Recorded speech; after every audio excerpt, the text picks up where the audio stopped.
Hello students, welcome to our second year class of abstract algebra. अभी हम एक chapter जो अभी स्टार्ट करा था अपन ने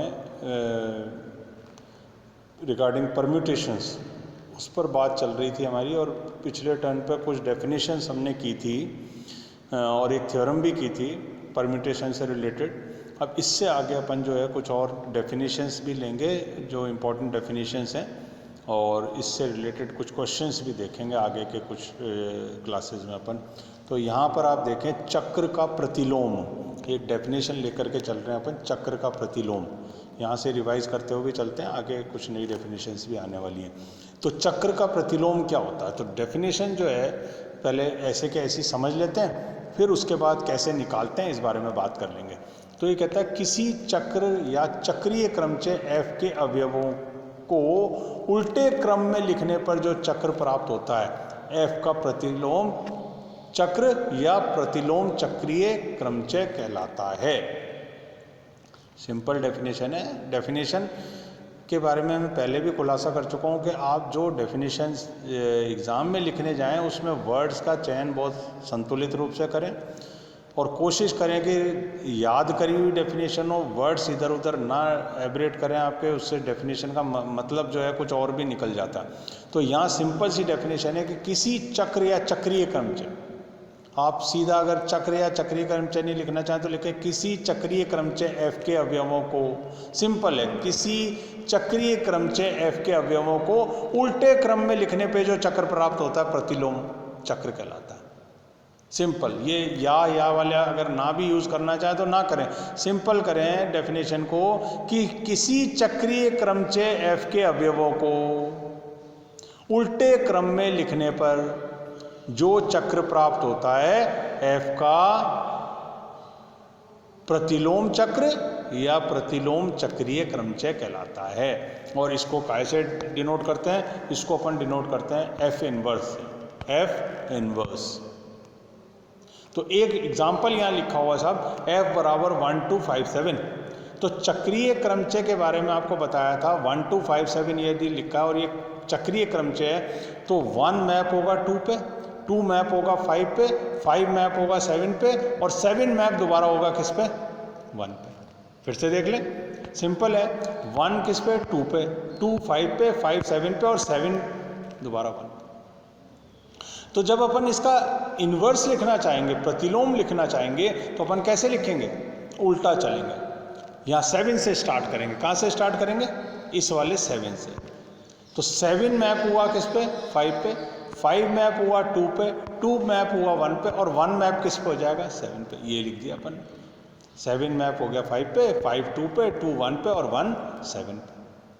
और इसको अपन दोबारा लिखना चाहें क्योंकि सेट है तो 1 7 5 2 लिखते हैं, 1 7 5 2, सिंपल हो गया। तो ये सब आपका जो है इनवर्स, ये चक्र का प्रतिलोम लिखने का तरीका ये हो गया। ठीक है। उसके बाद जो अगली डेफिनेशन आती है, वो अगली डेफिनेशन आती है ऑर्डर ऑफ ए साइकिल। ये बहुत इंपॉर्टेंट डेफिनेशन है, इसको अपन जो है तरीके से करने की कोशिश करेंगे एग्जाम्पल यूज करते हुए। तो ये कहता है यदि f एक n लंबाई का चक्र है तो fn बराबर i। आपको लेंथ ऑफ ए साइकिल भी बता दी गई है पिछले टर्न पर, तो यहाँ जहाँ आएगी बात तो वहाँ अपन दोबारा से एक बार डिस्कस कर लेंगे। n लंबाई का चक्र है तो fn बराबर i, यानी f पर कितनी बार गुणा करें कि हमको आइडेंटिटी परम्यूटेशन मिल जाए। तो ये n जो है क्या कहलाता है? ऑर्डर ऑफ साइकिल, ऑर्डर कहलाता है। एक अगर इसको याद रखना हो या कुछ इसको कोरिलेट करना हो या ध्यान रखना हो तो हमने ऑर्डर ऑफ ए ग्रुप की भी बात, order of an element of A group भी किया था, आपको ध्यान हो तो उसमें एक एलिमेंट a का ऑर्डर n बनता है यदि a की पावर n बराबर e हो और n is the least positive integer such that a to the power n बराबर e। याद आया? n वो न्यूनतम पूर्णांक है जिसको ए पर रखने पर हमको आइडेंटिटी ऑफ द ग्रुप मिल जाती थी, वो n कहलाता था order of this element of the group. तो यहाँ भी देखें, कोरिलेट करते हैं इस चीज़ को। क्या कर रहे हैं हम कि f अगर हमारे को ये दिया, जैसे अब एग्जाम्पल पे पहले डेफिनेशन, यदि f एक n लंबाई का चक्र है तो Fn बराबर 1 यदि आ जाए, जहाँ n एक क्या है, डेफिनेशन में देखें न्यूनतम पूर्णांक है, इसलिए n को चक्र f की कोटि ऑर्डर कहते हैं। यहाँ तक तो डेफिनेशन हो गई, इसको आप ऐसे ही याद रख लें। अब समझने की जहाँ बात आएगी तो अपन उसको कुछ इस तरह समझेंगे। कैसे समझेंगे कि f बराबर अगर अपने को ये दिया हुआ है, क्या दे रखा साहब, f बराबर 1257, जहाँ S7 जो है 1 2 3 4 5 6 7 है, ये है मेन सेट, और उस पर चक्र क्या है F1257। तो इसको जब विस्तार करते हैं, f को लिखना होता है तो क्या करते हैं साहब, 1 देखें 1 मैप हुआ 2 पे, ये 1 मैप हो गया 2 पे, 2 हुआ 5 पे, ये हो गया 2 5 पे, 5 हो गया 7 पे, ये 5 हो गया 7 पे, और 7 फिर होके कि किस पे चला गया, 1 पे, तो 7 फिर 1 पे चला गया। तो यहाँ तक का तो आपको क्लियर है मामला इससे लिखने का। और क्योंकि ये कहाँ तक जा रहा है, 1 2 3 4 5 6 7 तक, तो 1 2 5 7 तो इसमें आ गए एलिमेंट, पर सेट है ये वाला, तो 3 रह गया, 4 रह गया और 6 रह गया। तो 3 के नीचे 3, 4 के नीचे 4 और 6 के नीचे 6 लिख दिया अपन ने। तो ये चीज जो अपनी थी ये बन गई क्या, f बन गया ये पूरा। अब f को 2 बार गुणा करो साहब, 2 बार गुणा करना सबको आता है। ऊपर वाली लाइन और नीचे वाली लाइन सेम कर लेते हैं और ये लाइन को काम में ले लेते हैं, ये आ जाता है। ये मैं पहले बहुत बार बता चुका हूँ। अभी देखें, ये कहीं से आइडेंटिटी वाली चीज़ नहीं बनी। आइडेंटिटी बनेगी तो अपन देख लें क्या बनी है, 2 से तो नहीं बनी। फिर F2 को गुणा करो किससे, फिर से F से, तो इसकी ऊपर वाली लाइन और F की नीचे वाली लाइन सेम कर लो, इसकी ऊपर वाली और इसकी नीचे वाली कर लो, तो ये और ये आ जाएगा। अभी भी आइडेंटिटी नहीं बनी। फिर अपन एक स्टेप आगे चले, F3 अपन निकाल चुके हैं, ये पड़ा, और F अपने पास और है, तो F3 के साथ फिर F को गुणा कर दो, तो इसके ऊपर वाली लाइन और इसके नीचे वाली लाइन सेम कर दो, तो ये यहाँ इसके ऊपर वाली और इसके नीचे वाली ऐसे लिखी, तो ये आ गई सब, ये F4 बन गया आपका। अब आप F4 करते ही देखो क्या हुआ इसमें खास बात कि आइडेंटिटी मैपिंग बन गई। 1 के नीचे 1, 2 के नीचे 2, 3 3, 4 4, 5 5, 6 6। तो यही तो था कि एलिमेंट खुद पे ही मैप हो जाए, तो क्या बन जाती है, आइडेंटिटी बन जाती है। तो ये आपकी क्या बन गई सर, आइडेंटिटी बन गई आई। तो कब आइडेंटिटी बनी है, जब F पे पावर 4 लगाई, और न्यूनतम पावर 4 ही है। क्यों है 4 ही पावर, क्योंकि अभी अपन रास्ते में देखते हुए ना तो 2 लगाने से आइडेंटिटी बनी, ना 3 लगाने से बनी, 4 लगाने से बनी। अब हो सकता है इससे आगे ले जाने से भी कहीं बन जाए, पर यहाँ 2 3 1 पे तो थी नहीं, बात ही खत्म हो गई। 2 3 पे नहीं बनी, 4 न्यूनतम है, जिस पर क्या मिल गया अपने को, आइडेंटिटी में आइडेंटिटी परम्यूटेशन में। तो F की पावर 4 बराबर I, therefore order of the cycle is 4। स्पष्ट है कि किसी चक्र की कोटि उसकी लंबाई के समान होती है। अब देखो क्या हुआ, इसकी कोटि जो निकली वो निकली 4, और इसकी लंबाई कितनी थी, 4 एलिमेंट थे तो 4 लंबाई थी, तो चक्र की कोटि उसकी लंबाई के समान होती है। तो ये बहुत इंपॉर्टेंट एक चीज़ है, इसको याद रखते हुए मेरे को आगे बढ़ना है। तो अब आगे आ जाते हैं एक और डेफिनेशन पे, पक्षांतरण, ट्रांसपोजिशन। कोई भी चक्रीय क्रमचय जिसकी लंबाई कितनी हो, 2 हो, कोई भी चक्रीय क्रमचय जिसकी लंबाई 2 हो, ट्रांसपोजिशन कहलाता है। अब permutation of length 2 is called transposition. Simple definition, कोई भी चक्रीय क्रमचय जिसकी लंबाई 2, जैसे 1 और 2, 3 और 4, इसका मतलब क्या निकला, 1 मैप हुआ 2 पे, 2 मैप हो गया 1 पे, 3 मैप हुआ 4 पे, 4 मैप हो गया 3 पे। तो ये जो है आपका क्या की डेफिनेशन आ गई, ट्रांसपोजिशन की, पक्षांतरण की, ट्रांसपोजिशन। उसके बाद है अगली क्या, डिसजॉइंट साइकिल्स। डिसजॉइंट साइकिल, अलग अलग साइकिल। तो ये किस तरह डिफाइन की गई है, यदि कोई हमारे पास क्रम, यदि P के 2 क्रमचय F और G ऐसे हों, कैसे हों कि Fx नहीं बराबर हो x के पर Gx बराबर हो x के, ठीक है। और दूसरी कंडीशन Fx बराबर हो x के एम्प्लाइज Gx नहीं बराबर हो x के, यानी कि अगर Fx नहीं बराबर हो x के तो जबरदस्ती है कि Gx बराबर x होना चाहिए।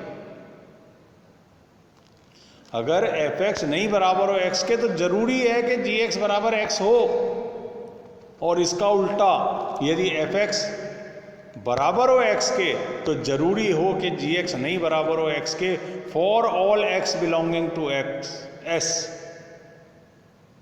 तो ये बन जाता आपके साथ क्या, डिसजॉइंट साइकिल, ठीक है।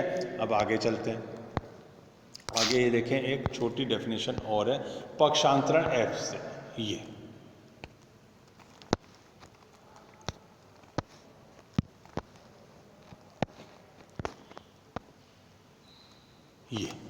तो ये डिसजॉइंट साइकिल्स क्या बनी, ये देखें आप।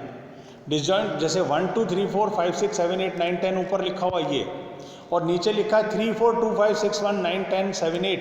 तो देखें 1 mapped on to 3, 3 on to 2, 2 on to 4, 4 के बाद 4 on to 5 and 5 on to 6। कहाँ है 5 6, ये रहा 5 मैप्ड ऑन टू 6। तो यहाँ और फिर 6 1 पे आ गई, 6 1 पे आ गई, ये यहीं पे टर्मिनेट हो गई, यानी यहाँ पर ये रुक गया। देखें ध्यान से, ये रुक गया है। उसके बाद अगला चालू करें साहब अपन, 7 mapped on to 9 and 9 mapped on to 7, बस यहाँ रुक गया ये, अब आगे नहीं चल रहा है। फिर 8 mapped on to 10 and 10 on to 8, फिर ये आ गया। तो ये जो है आपकी डिसजॉइंट साइकिल हो गई, यानी टुकड़े वाली साइकिल हो गई, जो अलग अलग है, अलग अलग है। देखिए कॉमन एलिमेंट कोई नहीं, 1 चला 3 पे, 3 चला 2 पे, 2 चला 4 पे, 4 5 पे, 5 6 पे, और 6 वापस आ गया 1 पे, यहाँ पर आकर के टर्मिनेट हो गई है। फिर आपको अगला काम किससे चालू करना पड़ेगा, 7 से, क्योंकि 6 तक आप पहुंच गए थे। 7 से चले तो 7 9 पे आई, 9 आगे किस पे, 7 पे आ गई, बात खत्म हो गई। फिर 8 से चलेंगे, 8 चलेगा 10 पे, 10 चलेगा 8 पे, बात खत्म हो गई। तो ये डिसजॉइंट साइकिल्स की बात हो। और फिर एक डेफिनेशन और अपन ले रहे हैं यहाँ पे, क्रमचय की, ऑर्डर ऑफ ए परम्यूटेशन। तो क्या कहता है, यदि f एक परिमित समुच्चय S का एक क्रमचय है जहां Fn बराबर i है, जहां n न्यूनतम धनात्मक पूर्णांक है, तो n को क्रमचय f की कोटि कहते हैं। यदि f एक परिमित समुच्चय S का क्रमचय है जहां n न्यूनतम धनात्मक पूर्णांक है, तो n को क्रमचय f की कोटि कहते हैं। सिंपल है डेफिनेशन। प्रमेय की सहायता से सिद्ध किया जा सकता है कि किसी क्रमचय की कोटि उन सभी असंयुक्त चक्रों की लंबाई का एलसीएम होता है जिसके गुणनफल द्वारा उस क्रमचय को व्यक्त किया जा सकता है। ठीक है, तो सहायता से सिद्ध किया जा सकता है कि किसी क्रमचय की कोटि, क्रमचय की जो ऑर्डर है वो, ये जो डिसजॉइंट साइकिल है ये वाली, इनके एलसीएम के इक्विवेलेंट होती है। Order of f is equal to f के असंयुक्त चक्रों की लंबाई का LSAP एलसीएम। तो जब क्रमचय की कोटि निकालने जाएंगे तो हम क्या करेंगे साहब, पहले डिसजॉइंट साइकिल्स में उसको ब्रेक कर लेंगे ऐसे, फिर ये कितने एलिमेंट, 1 2 3 4 5 6 एलिमेंट यहाँ हैं, 2 यहाँ हैं और 2 यहाँ। तो 6, 2 और 2 का जो एलसीएम आएगा, that will be the order of this permutation F. Simple है बात, समझ में आ रही बात जो मैंने कही? क्या है कि जिस क्रमचय की आपको कोटि निकालनी है, ऑर्डर निकालना है, सबसे पहले उसको डिसजॉइंट साइकिल्स में ब्रेक कर लें। डिसजॉइंट साइकिल की लेंथ क्या है यहाँ पे, 6 या 2 या 2, 6 2 2 का एलसीएम निकाल लें, तो इस एफ क्रमचय की कोटि आपको मालूम हो जाएगी। और ऊपर जो डेफिनेशन दे रखी है उसके बारे में बात करें तो क्या कहता है, यदि एफ एक परिमित समुच्चय एस का एक क्रमचय है जहां एफ एन बराबर आई है, जो अपन ने पिछला एग्जाम्पल करा था, क्या करा था, एफ एन बराबर आई लाए थे ना, तो एफ की पावर 4 आई थी इजिकल टू आई आया था, तो हमने 4 को उस क्रमचय की कोटि कह दिया था। तो ये ऑर्डर ऑफ परम्यूटेशन की ये डेफिनेशन है। और अगर उसको डिसजॉइंट साइकिल में ब्रेक कर लें तो फिर इसकी लेंथ के एलसीएम जो अपन फाइंड आउट करते हैं, LCM that becomes the order of A permutation. ठीक है, ये एक बहुत अच्छे डेफिनेशंस अपन ने डिस्कस करी हैं, इनको आप अच्छे तरीके से समझ लें, याद कर लें, और अगले टर्न पर अपन कुछ और नया लेकर के आपके सामने आएंगे। Okay, thank you.